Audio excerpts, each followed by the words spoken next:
Hello and welcome to the Fighting Moose podcast. I'm your host and narrator, Jason Hendrickson. This is a podcast where I retell stories, some fictional and some historical, that can be enjoyed by people of all ages. Well, as requested by John, we continue on with another story from the book, The Boy Scouts of Woodcraft Camp, written by Thornton W. Burgess. Today, we read this story for the honor of the tribe. When I did summer camp as a kid, we did a lot of what is in today's story. We did canoe races, soccer games, capture the flag, ultimate frisbee, yada yada yada. It was always a fun time for sure when it was summer camp week, and it always seemed like next year was super far away. How about you? Did you make it to summer camp as a kid and play games and have races with your fellow campers?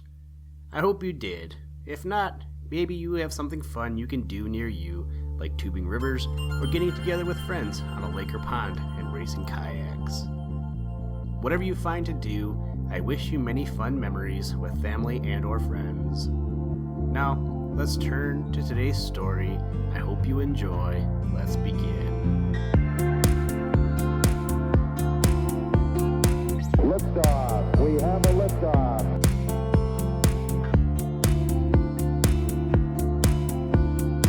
We choose to go to the moon in this decade and do the other things, not because they are easy, but because they are hard.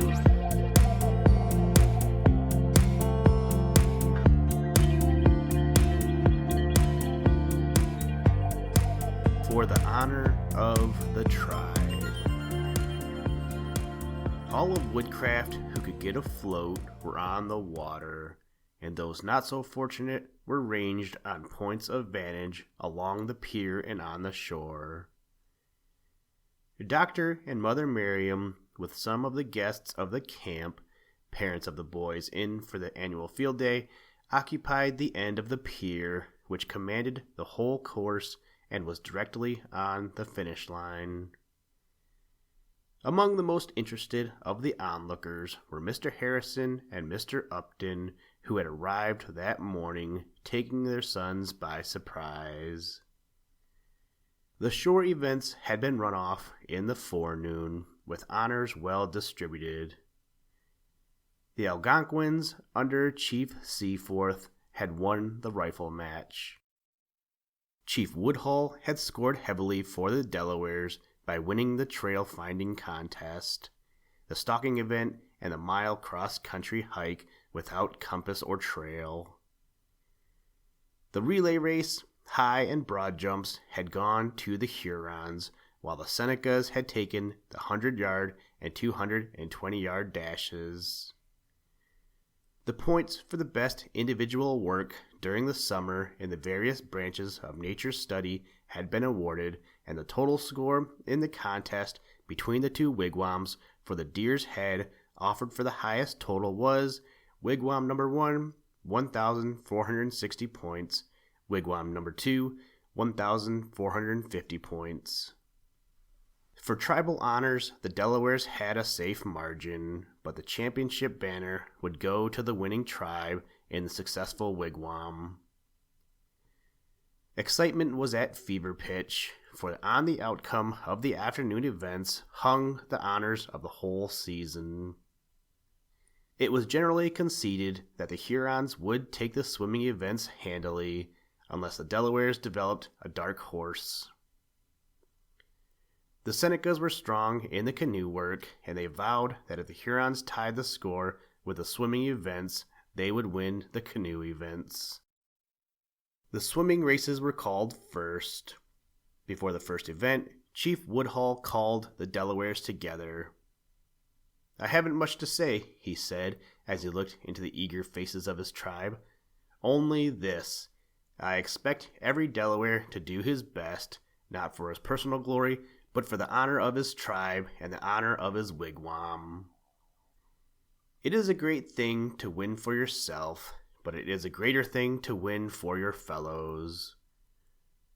When you reach the point where it seems as if you hadn't another ounce left, Just remember that the loss is not yours alone, but of the tribe who are pinning their faith to you. Another thing, fight for second and third places just as hard as for first. It's the small points that are going to win that banner, and it's up to you individually to get every point you can. And, he added with a smile, don't forget to cheer the other fellows when they win. If we must lose, let's be good losers, but don't lose. That's all. The conditions were perfect for the afternoon's sport. The lake lay like a huge mirror, not a ripple breaking its glassy surface.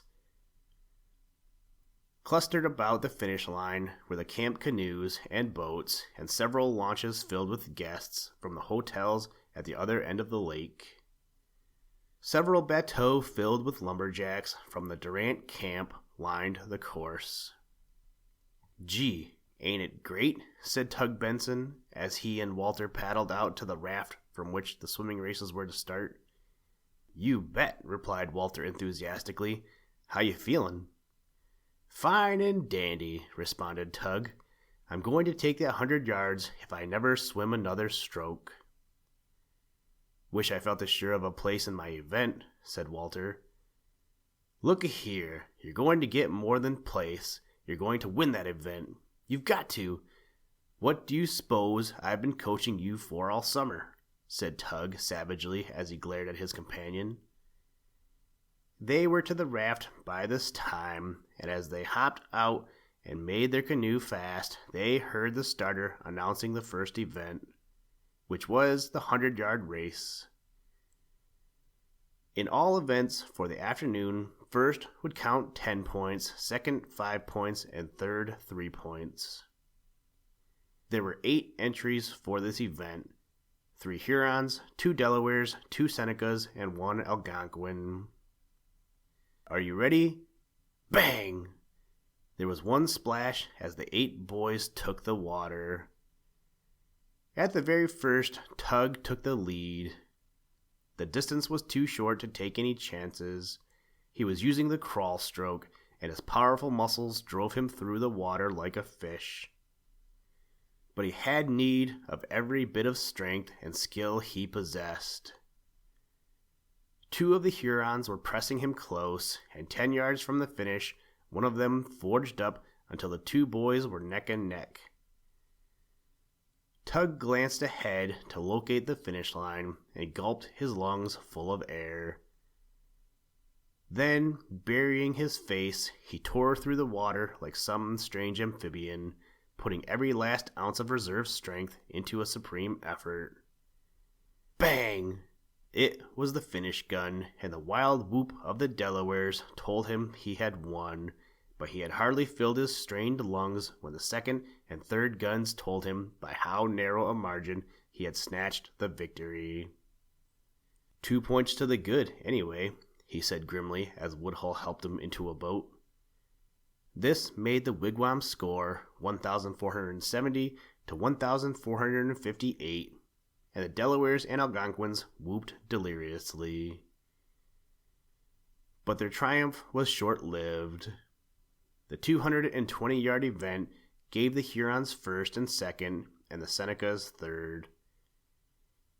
It was now the turn of the Hurons and Senecas to break loose, and they made the most of it, for this gave Wigwam number 2 a lead of 6 points.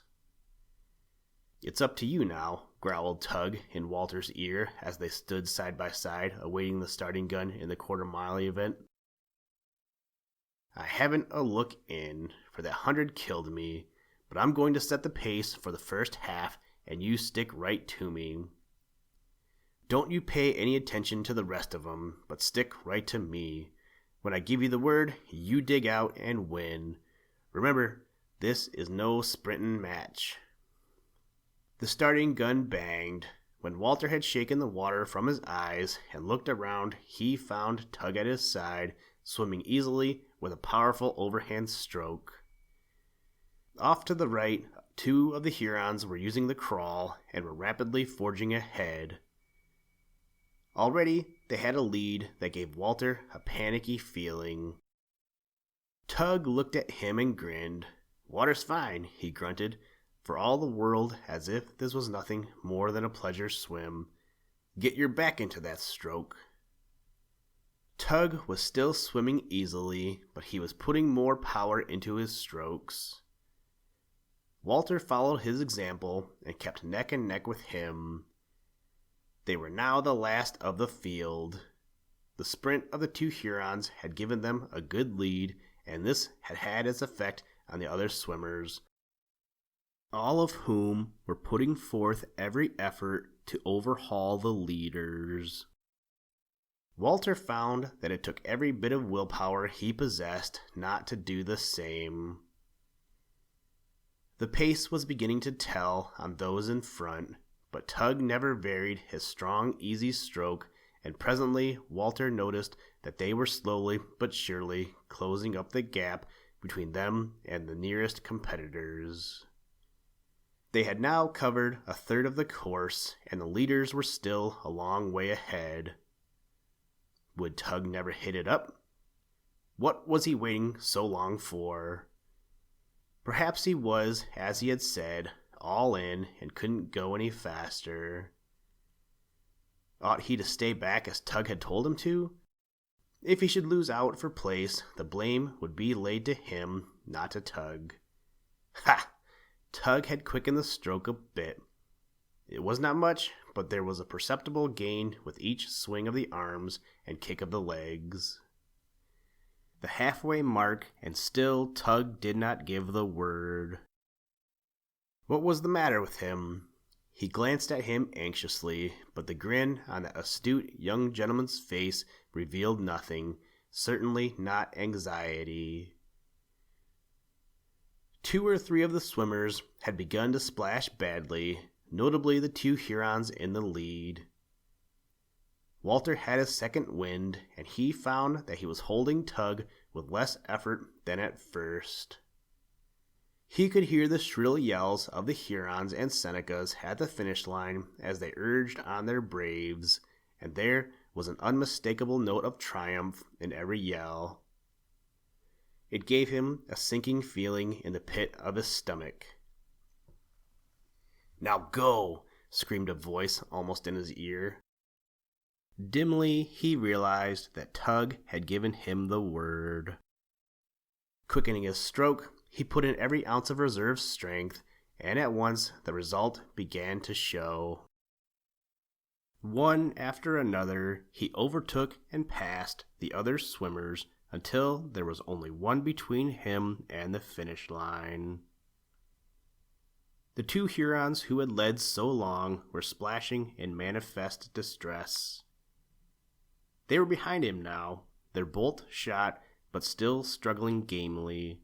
But the swimmer ahead was a Huron who had come up strongly in the last quarter. The pace was beginning to tell. Every muscle in his body ached, and his straining lungs seemed to gasp in no air at all. He was neck and neck with the leader now, but his tortured muscles seemed on the point of refusing to act altogether. If he could only rest them just a second. Ha! What was that? Whoop, hoo, hoo, hoo, hoo, hoo, hoo. Whoop, hoo, hoo, hoo, hoo, hoo, hoo. Whoop, hoo, hoo, hoo, hoo, hoo, hoo. Upton! It was the long rolling yell of the Delawares. It seemed to put new life into him. They were calling on him now for the honor of the tribe. He was almost there. Could he make it? He would make it. He gulped his lungs full of air, buried his face in the water, and swung into the crawl, and then it seemed to him that his movements were wholly automatic. For the honor of the tribe, for the honor of the tribe, for the honor of the tribe. Over and over, his brain hammered that one phrase. The bang of the finish gun crashed into it, but for a minute he did not sense what it meant.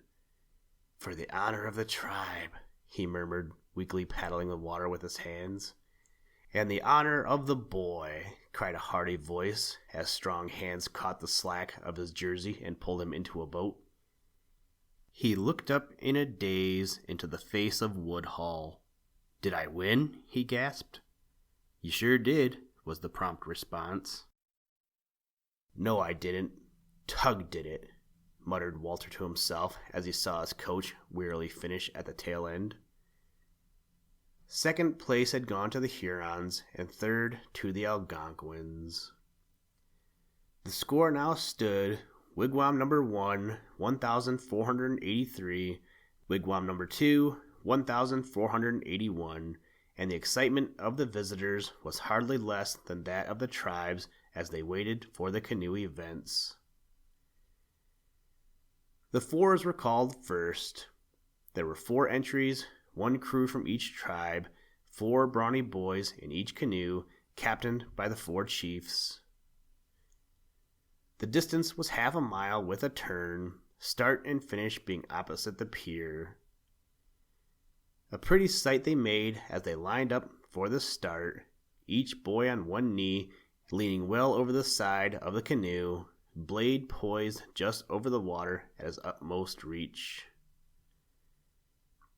Almost with the flash of the gun, the 16 blades hit the water, and amid a wild tumult of yells, the canoes shot away like greyhounds from a leash. "Did you get on to that start of the Hurons?" "1 long stroke, then 5 short ones, and then the regular long stroke," yelled Billy Buxby, whose sharp eyes seldom missed anything new. As a matter of fact, this little trick had given the Hurons the best of the start, the quick, short strokes getting their boat under full headway before the others, but their advantage was short-lived, and it could be seen that as the turning buoys were approached, they were last. "Wonder if they'll spring something new on the turn," muttered Billy, leaning forward until he threatened to upset his canoe. "Ah, I thought so." The Delawares had reached the turn first, with the Senecas a close second and the Algonquins third, but the leaders had not fairly straightened out for home when the Hurons turned their buoy as if on a pivot and actually had the lead. In silence, the spectators watched the flashing blades draw up the course. It was anybody's race, a heartbreaker, as Spud Ellie expressed it. Like clockwork, the blades rose and fell. The Algonquins were using a long body swing. The Senecas swung their shoulders only, and their stroke was shorter and faster. The Hurons had dropped a little behind, but between the 3 leaders, there was little to choose. "It's quite primeval, isn't it?" said Mr. Upton, as he returned the binoculars which Mr. Harrison had loaned him. "That just expresses it," replied the latter, as pandemonium broke loose in shrill yells from the 4 tribes urging on their crews. The forest setting, the Indian craft, it's all like a picture out of early history. The voices of the captains could now be heard, calling for the final spurt.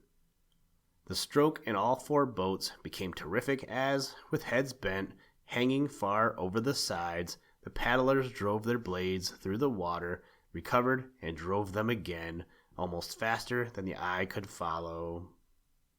10 yards from the finish, the Senecas, paddling in perfect form, seemed fairly to lift their boat from the water. It was magnificent, and as they shot over the line, winners by a scant quarter length, all 4 tribes joined in giving them the Woodcraft yell. The Algonquins were second, beating the Delawares by a scant half length. The score was tied. The single event was next, and in this both Walter and Hal Harrison were entered. It was an 1/8 of a mile straightaway. This event was confined to the younger boys, and Walter felt that he had an even chance for place, though Toby of the Hurons was generally picked to win. Harrison was a dark horse. No one knew much about his paddling save his chief, who had coached him in private and was very chary of his opinion to anxious inquirers. "I'm going to beat you, Walt," said Hal, as they paddled down to the starting line. "Not if I can help it. replied Walter with a good-natured laugh. "But if I'm going to be beaten, there is no one I should rather have win than you, Hal. But the Delawares need those points, and I'm going to get 'em if I can." It was Hal's first race, his novice event, and he was plainly nervous at the start, so that he got away poorly. But he soon recovered and settled down to his work in a way that brought a smile of satisfaction to the lips of Chief Avery watching from the finish line.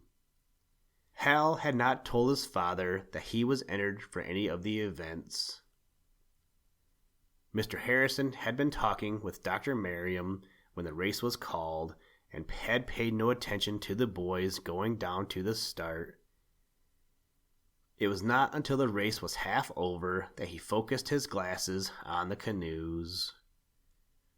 "Bless me, that looks like my boy out there," he exclaimed, wiping his glasses to be sure that he saw clearly. Then, to the delight of the spectators, the man of millions showed that he was wholly human after all. He whooped and shouted like an overgrown boy. "Come on, Hal! Come on, boy!" he bellowed at the top of his lungs. "He's winning! He's winning! Come on, Hal! Hit her up! Hit her up!" And all the time he was pounding the man in front of him, quite oblivious of the fact that it was Dr. Merriam himself. Hal was hitting it up. After the first few minutes of dumb surprise, the Senecas had rallied to the support of their new champion, and as the boy heard his name over and over again at the end of the Seneca yell, he ground his teeth and redoubled his efforts. Little by little, he forged ahead.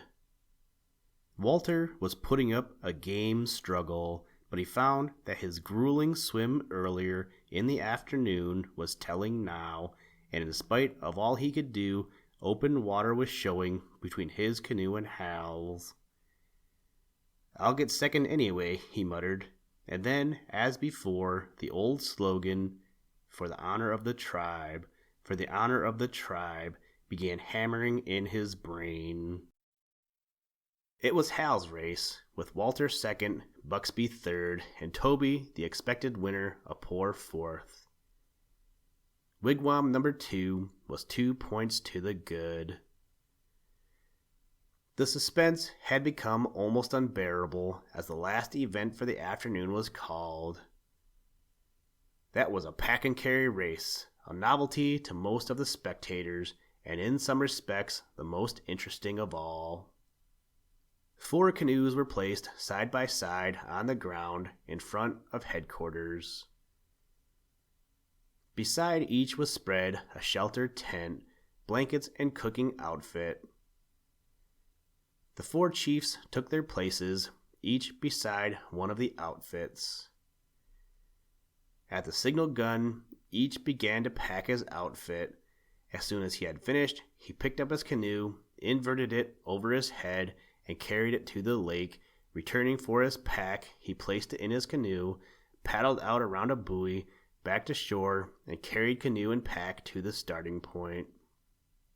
Woodhull won handily, but Big Bob Seaforth, who got a good start and was counted on for second at least, broke a paddle and was put hopelessly out of it. This gave the Senecas and Hurons second and third respectively. The score was once more tied. It was incredible. Never in the history of the camp had there been anything like it. The field sports over and the championship undecided, and now it hung on the outcome of a little Woodcraft test that hitherto had been simply a pleasant part of the ceremony of lighting the last campfire, the test of the fire sticks. It was agreed that the winner should not only have the usual honor of lighting the fire, but that he should score 5 points for his tribe and wigwam, and that second and third should not count. Evening mess was a hurried affair. There was too much excitement for eating. Promptly at 8 o'clock, Dr. Merriam appeared with the other members of the camp force and a few guests who had remained, and the tribes gathered in a circle around the huge pile of firewood in front of headquarters. Each chief selected 5 of his followers to represent his tribe. These squatted in 4 groups with their fire sticks before them on the ground. Behind each group stood an umpire to announce the first bona fide flame. The silence was almost painful as Dr. Merriam raised his arm for the starting shot. There was a momentary stir as the boys hastily reached for their sticks, and then no sound save an occasional long breath and the whir of the fire drills. 20 seconds, 25, 30, 31, 32, 33. "Buxby's fire!" cried a voice sharply, and then a mighty yell arose from the Delawares and Algonquins as Billy leaped forward and thrust his tiny blaze into the tinder of the dark pile before him. Wigwam number 1 had won. Listen, Tranquility Base here. The Eagle has landed. That's one small step for man, one giant leap for mankind.